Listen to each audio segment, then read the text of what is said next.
పింఛం విప్పిన నెమలికి మల్లె తొలకరి జల్లుల మేఘం మల్లె అలజడి హృదయం మాడిన కూచిపోడి రంగుల దిద్దిన బొమ్మకు మల్లె కవితలు వద్దిన పుస్తక మల్లె సంతోషంలో ముద్దుగా ఈ అమ్మాడి ఆరారు ఋతువుల అందం ఒకటిగా కలిపి వింతలు ఏడు పక్కకు జరిపే కొత్తగా పుంతలు తొక్కెను ఈ అరవిందం అమ్మమ్మో తాండవమాడే కృష్ణుడి నుండి వేణువ గానం తీయగ పండి రాధకు ప్రాణం ముప్పొంగే ఆనందం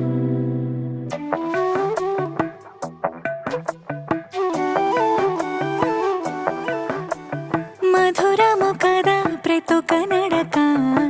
నీతో కలిసేలా